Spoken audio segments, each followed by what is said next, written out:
नमस्कार, मैं हूं आपके साथ आशा सरमान। आप देख रहे हैं महासंग्राम, और महासंग्राम में आज हम बात करेंगे भ्रष्टाचार मुक्त भारत को लेकर कि किस तरह से जम्मू कश्मीर के अंदर भी भ्रष्टाचार को खत्म करने के लिए कवायद जो है वो सरकार की तरफ से यहां पर चलाई गई है, किस तरह से एक्शंस रहे, और साथ ही साथ अब चर्चा होगी कि आखिर वाकई में जो दावा किया जा रहा है क्या वो जमीनी सतह पर पूरी तरह से देखने को मिल रहा है या नहीं। इसी पर चर्चा करेंगे। इस वक्त हमारे साथ कांग्रेस पार्टी से हैं नम्रता शर्मा, आपका बहुत बहुत स्वागत जुड़ने के लिए। नेशनल कॉन्फ्रेंस पार्टी से हमारे साथ मुजफ्फर खान हैं, आपका भी बहुत बहुत स्वागत जुड़ने के लिए। फॉर्मर एमएलसी हैं बीजेपी पार्टी से अजय भारती जी, आपका भी बहुत बहुत स्वागत जुड़ने के लिए।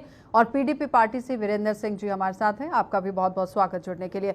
तो सबसे पहला सवाल नम्रता जी आप ही से रहेगा, क्योंकि लेडीज फर्स्ट हमेशा रहती हैं, और उसके साथ साथ अगर ऑपोजिशन की बात करें तो इस तरह से जो सवाल हैं वो उठ रहे हैं कि भ्रष्टाचार को लेकर काम चल रहा है, लेकिन कहीं ना कहीं आरोप भी लग रहे हैं। किस तरह से देख रही हैं?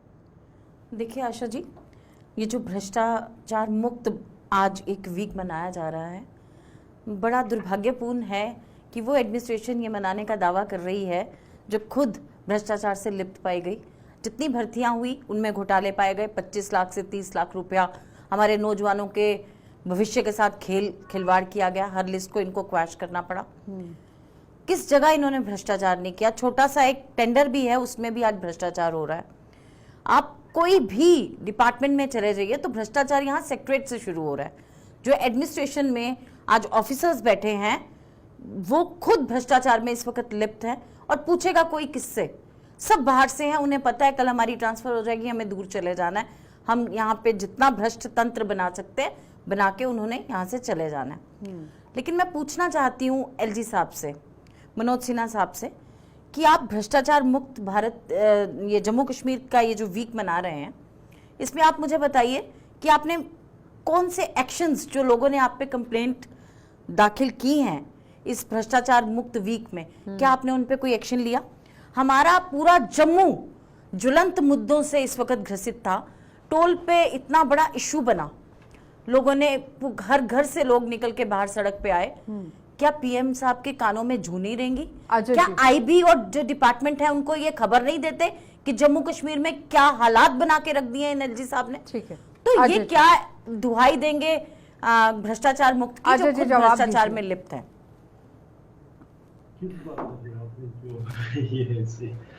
वास्तविकता ये है कि जम्मू कश्मीर हमेशा से one of the most corrupt states माना गया है। ये हमने नहीं, जो इंडिपेंडेंट एजेंसीज रही है हमेशा से उन्होंने यहाँ का, चाहे वर्क कल्चर के नाते हो, यहाँ पर जो वर्क अटेंडेंस की बात करें, चाहे किसी तरह, ये पिछले कुछ वर्षों में इस एडमिनिस्ट्रेशन ने ग्रेजुअली उसमें इंप्रूवमेंट लाया।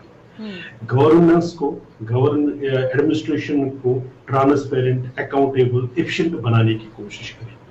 आप याद करिए कि पहले हर एम्प्लॉय, जो भी इस एडमिनिस्ट्रेशन का एम्प्लॉय है, वो रेगुलरली ऑफिस आए। पहले तो यहां से शुरुआत करनी पड़ी, क्योंकि हम अटेंडेंस कितनी देती है, ठीक है कि अभी हमने 100% अचीव किया कि नहीं किया, लेकिन फोकस किस पर रहा। फिर जो हमारी पब्लिक सर्विसेज रिजर्वेशन एक्ट का तहत लगभग 1001 सर्विसेज अब ऑनलाइन है। अभी ये जो भ्रष्टाचार मुक्त जो सप्ताह मनाया गया है, इसमें अगर आप जीएडी की गाइडलाइंस देखें, शुरुआत ही यहां से की गई कि कोई भी ग्रीवांस को विद इन अ वीक आपको एड्रेस करना है, और अगर आप विद इन अ वीक नहीं कर पाए किन्हीं कारणों से, तो आपको डेफिनेट टाइम लाइन बताना। तो जो लीगल और जो एडमिनिस्ट्रेटिव सेटअप में जो कमियां खामियां रह गई थी, जहां अकाउंटेबिलिटी में कमी रहती थी, ट्रांसपेरेंसी में कमी रहती थी, उस सारे सेटअप को इम्प्रूव करने की कोशिश लगातार की गई। 100% करते शायद और टाइम, ट्रांसपेरेंसी को लेकर काम किया गया है। जो पिछले कई सालों से आपने देखा भ्रष्टाचार चल रहा था जम्मू कश्मीर के अंदर, उसे कहीं ना कहीं खत्म करने की कोशिश की गई है। काश ये कोशिश भी करते थे ना, खत्म तो नहीं हुआ मगर कोशिश तक नहीं किया शायद। भ्रष्टाचार नारा लगाने से खत्म नहीं होता है, और आप उनको हलफ दोगे तो उससे भ्रष्टाचार खत्म नहीं हो सकता।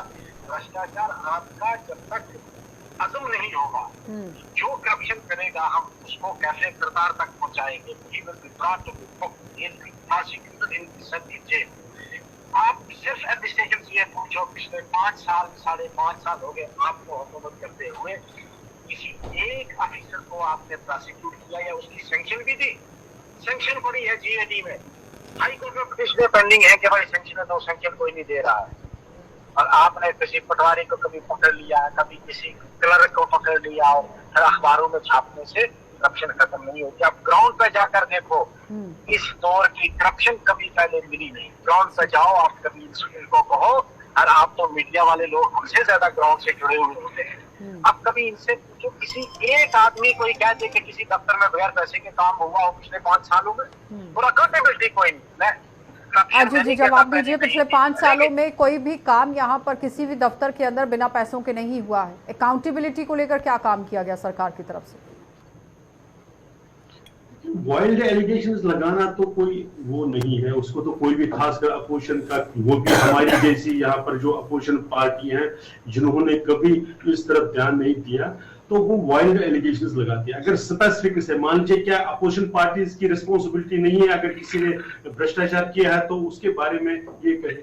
हमने यहाँ पर बहुत सी चीजों को सुना है, जो कहानी जिस तरह से इन्होंने बताना शुरू कर दिया, तो हमने ये भी सुना कि पावर प्रोजेक्ट्स में कैसे स्पेशल एयरक्राफ्ट आ गया और उसने कैसे ब्रीफ केस उठाकर ले गए। बहुत सी कहानियां पहले अभी नहीं सुना आपने कि टोल प्लाजा में किसने इशू है कि ठेका लिया और कैसे ले रखा है, कितनी बड़ी एजेंसी दी गई है। बीच में बोलता नहीं, मैं इंटरप्ट नहीं करता। ठीक है वीरेंद्र जी, थोड़ा सा सिविलाइज्ड मैनर में ऐसे करते हैं, तो एडमिनिस्ट्रेशन को इम्प्रूव करने का प्रयास है। सुन लीजिए वीरेंद्र जी। देखिए, सबसे पहले तो मैं अजय भारती साहब ने जो कहा कि जम्मू कश्मीर जो वो करप्ट स्टेट था, इन्होंने अभी कहा, मैं इनकी बात को जब जोरदार तरीके से कंडेम करता हूँ। क्यों? क्योंकि जम्मू कश्मीर के आप भी वासी हैं, मैं भी वासी हूँ, ना हम में से कोई चोर था और ना आगे रहेगा। पहले इस बात को आप जरा समझिए।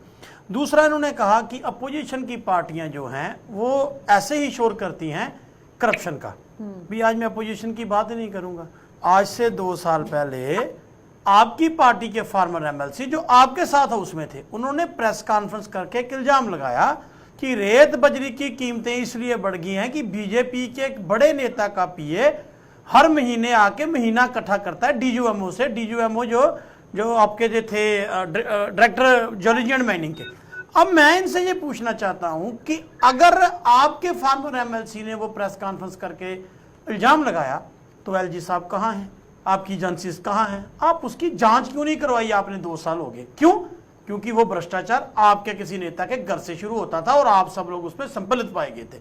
अगर वाकया में आप जीरो टॉलरेंस रखते हैं भ्रष्टाचार के ऊपर भारती साहब, तो भारतीय जनता पार्टी ये डिमांड करे एलजी साहब से कि जल्द से जल्द उस बयान के तहत उसकी इंक्वायरी होनी चाहिए। दूसरी, आप भ्रष्टाचार की बात करते हैं, जितना बड़ा भ्रष्टाचार, मैं कहता हूं करप्शन, लूट कसूट पिछले 4 सालों से जम्मू कश्मीर में है, इतनी तो हमने कभी देखी नहीं। आप मैं एक दो बातें हैं जो मैं बताऊंगा, मैं व्यक्तिगत आरोप नहीं लगाऊंगा, मैं जो पेपर में बात है वो बताऊंगा। हिमगिरी इंफ्रास्ट्रक्चर के नाम से लिंक रोड ब्रांच से 31 करोड़ रुपए का लोन लिया जाता है, फिर उसको 1 टाइम सेटल करवाया जाता है। उसमें भी आप एनपीए पाएंगे, उसमें कौन लोग इन्वॉल्व हैं, आपकी पार्टी के नेताओं के नाम है। उस पर आज तक क्यों नहीं आपने इंक्वायरी की? क्यों? इसलिए नहीं की क्योंकि आपके लोग इन्वॉल्व हैं। पैसा जनता का है, मेरा है, आपका है। अभी और बहुत सारे लंबे आरोप है, लेकिन एक बात और सिर्फ एक बात जवाब ले लीजिए। मैं एक बात कह के, आज के आईएएस ऑफिसर ने एक नेशनल कमीशन के पास एक शिकायत दर्ज कराई है कि जल शक्ति विभाग में बहुत बड़ा घोटाला हो। मैं नहीं कह रहा, अपोजिशन कह ही नहीं रही, सरकार का एक सीनियर मोस्ट आईएएस अफसर कह रहा है, तो एलजी साहब के ऊपर इल्जाम लगा रहा है, बाय नेम लगा रहा है। तो बताइए उसके ऊपर आज तक जांच कहां है? जवाब दीजिए। देखिए, पीडीपी का भी वैसा ही है ना, खासकर वीरेंद्र सोनू जी के। अगर इनकी बात में एक अयोटा पर भी सच्चाई होती तो ये नाम लेते। जिस एमएलसी साहब का इन्होंने नाम लिया, एमएलसी साहब ने विद इन 24 आवर्स क्लियरिफिकेशन दी कि वो कैसे प्रेस कॉन्फ्रेंस, ये उस चीज को नहीं बोलेंगे जो उन्होंने कहा उसके ऊपर आपने क्लियरेंस नहीं दी। बीच में बोला नहीं, वो नहीं देखो ना, फिर आपने मुझे कहा आप झूठ बोल रहे हो। मैं जिस एमएलसी साहब का कह रहा हूं वो एक इल्जाम था, आप देना उसके ऊपर क्लियरेंस। क्योंकि आप इसीलिए झूठ क्योंकि बोलते हैं, क्योंकि आप दूसरे को सच्चाई बोलने नहीं देंगे। आप बोले इसका कारण वही है। तो इसलिए जो उन्होंने अपडेटेड उसी बात पर बात की थी जिनका इन्होंने जिक्र किया, हमारे एमएलसी रंधावा साहब का, तो उन्होंने फिर क्या कहा और उस चीज को ये नहीं, किस मजबूरी में कहा, बताइए कौन सा बयान सच्चा था? सच्चा था फिर आपने वो बताइए। आपकी पार्टी में आपकी पार्टी में आपके बारे में क्या क्या कहा जाता है, आपके अध्यक्ष के बारे में क्या क्या कहा जाता है? हमारी पार्टी ने किसी से नहीं, मैंने कोई प्रेस कॉन्फ्रेंस नहीं की। नम्रता जी, अजय जी सुन लीजिए, लेकिन आशा जी इसको पूरा करने दीजिए हमें। जल्दी से। तो मेरा ये कहना, मैंने पहले भी बताया कि जो सिस्टम को इंप्रूव करने की बात है, ऑनलाइन अगर आपकी सर्विस है उसमें करप्शन कैसे होगा? होता है, वो भी बताता हूं। जो सिस्टम चलिए क्या करोगे? चलिए जवाब ले लीजिए। मैं जानना चाहती हूँ, अगर वो आरोप गलत थे तो आज जो ट्रॉली 600 रुपए की मिलती थी वो आज 2500 की क्यों मिलती है? एक गरीब के मकान बनने में आज मुश्किलातें क्यों आ रही हैं? वो रेत बजरी की ट्रॉली पे आज भी रोक लगाई क्यों नहीं जा रही है? क्यों माइनिंग माफिया को यहाँ पनपना दिया जा रहा है और क्यों माइनिंग का सारा ठेका बाहर भेज दिया गया? तो आप पल्ला नहीं झाड़ सकते कि वो झूठी प्रेस कॉन्फ्रेंस थी या सच्ची थी। आरोप लगाए गए थे, मजा तो तब आता कि वो जिन पे आरोप थे वो सिद्ध करते आके कि ऐसा कुछ नहीं है और ये ट्रांसपेरेंसी है, लेकिन ऐसा कुछ देखने को नहीं मिला। वही हुआ टोल पे भी, टोल ड्यूटी में लगता नहीं है। On the floor of house Nitin Gadkari ji कहते हैं कि जहां पे 60 किलोमीटर के अंदर 2 टोल लग नहीं सकते, ये टोल 6 महीने के अंदर खत्म होने चाहिए। और यहाँ पे टोल के लिए हाहाकार, जनता त्राहिमाम करती है, हमारे लोगों को अंदर कर दिया जाता है, लेकिन इतना बड़ा ब्रीफकेस टोल के लिए दिया गया है कि वो टोल उखाड़ा नहीं जाता। क्या उनका क्या कहने का क्या है जी, मैं स्पष्ट तरीके से कहना चाहती हूँ, आपको नहीं समझ आई अगर मेरी बात, तो मैं ये कहना चाहती हूँ कि टोल के लिए ठेकेदार ने इतना ज्यादा अमाउंट दे रखा है कि वो टोल उखाड़ना आज आपके लिए मुश्किल हो गया है और एलजी साहब उससे नहीं उखाड़ पा रहे क्योंकि इतना बड़ा ब्रीफकेस पहुंच चुका है अपने ठिकाने पे। जवाब दीजिए।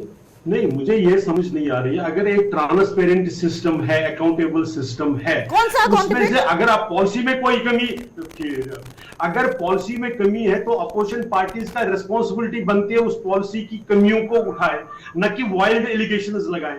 कोई वाइड एलिगेशन नहीं है, आपने हमारे बच्चों को अंदर रखा, गलत हो रहा है इसको ये ठीक करें।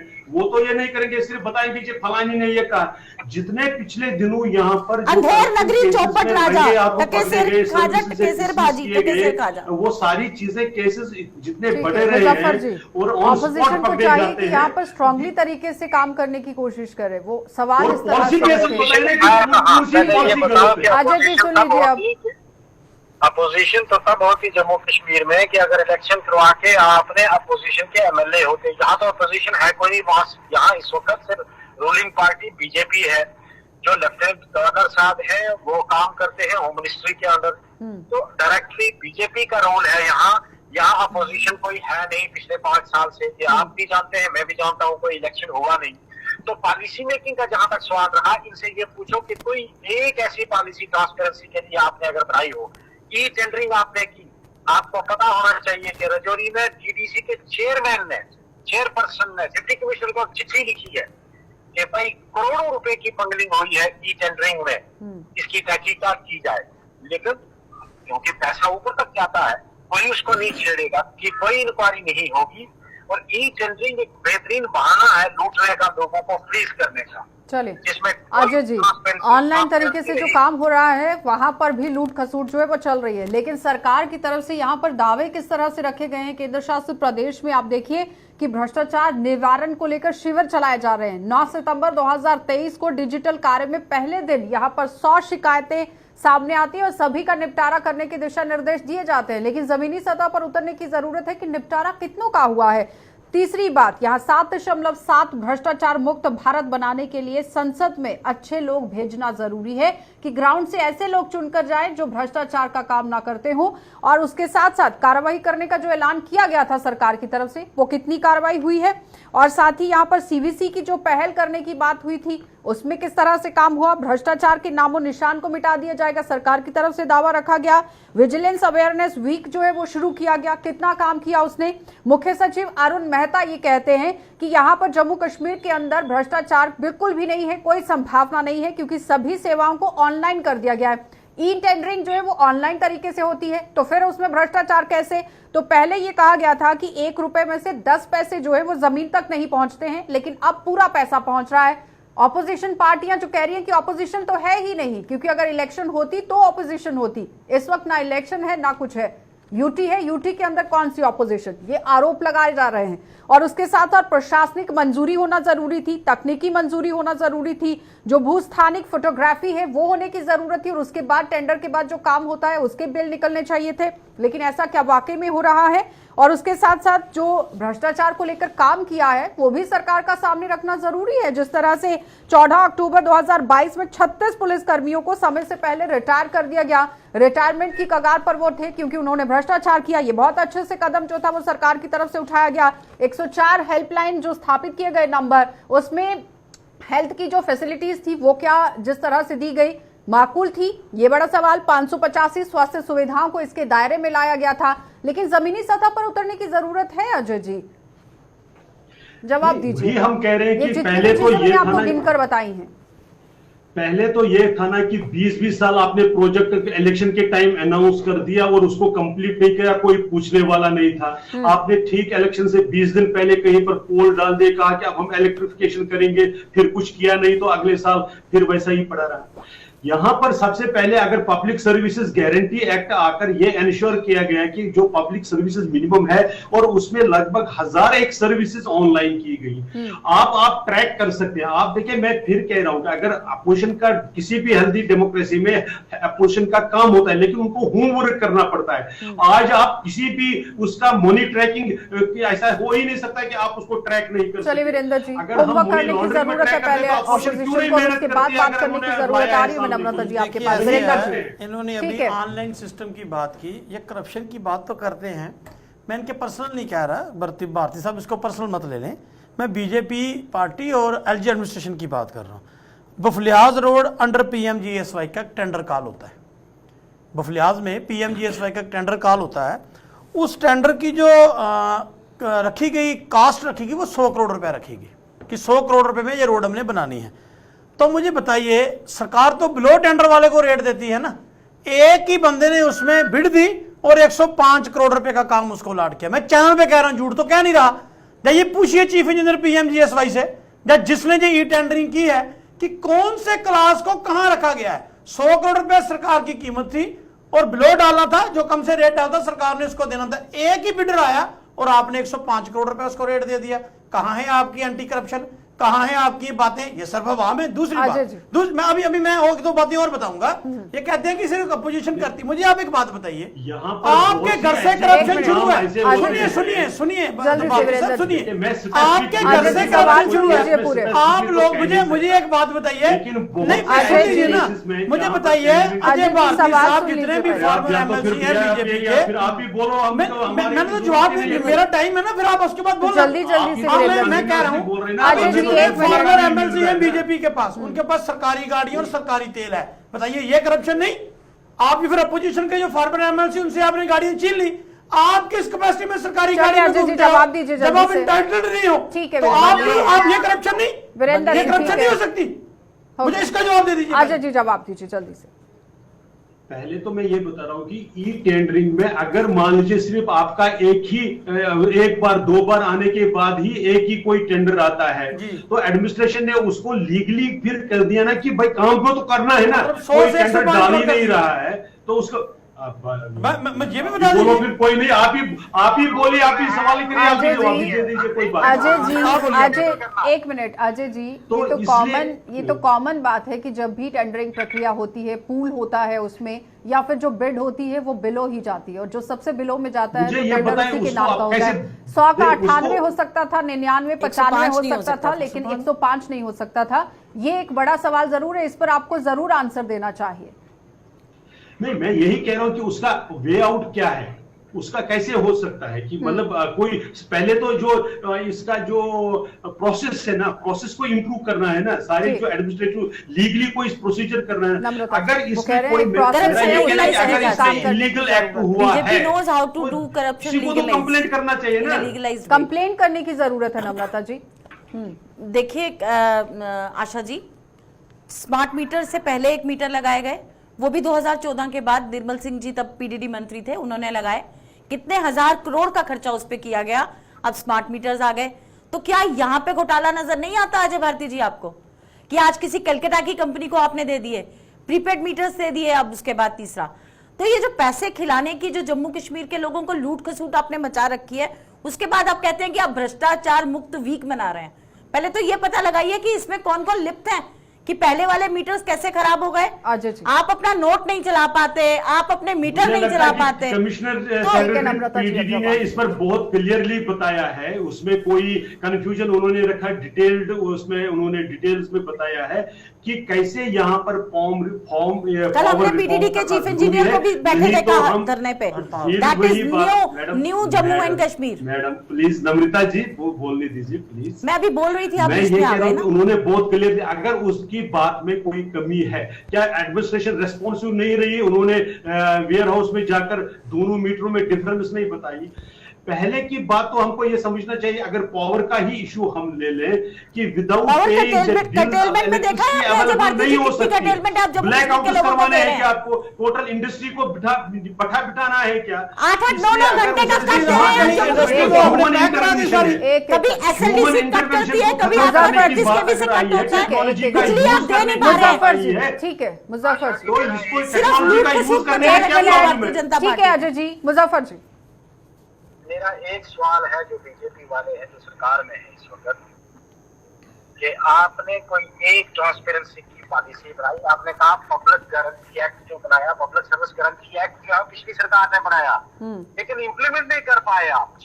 उसमें ट्रांसपेरेंसी की गुंजाइश थी, लेकिन आपने कभी अकाउंटेबिलिटी ही नहीं फिक्स की कि अगर किसी आदमी ने ऑनलाइन कोई दरखास्त देकर किसी कागज के लिए अप्लाई किया तो उसमें टाइम फिक्स है कि इतने टाइम के अंदर उसको ये आपने देना ही देनी है। सर मुझे लगता है कि वही तो क्लियर गाइडलाइंस है।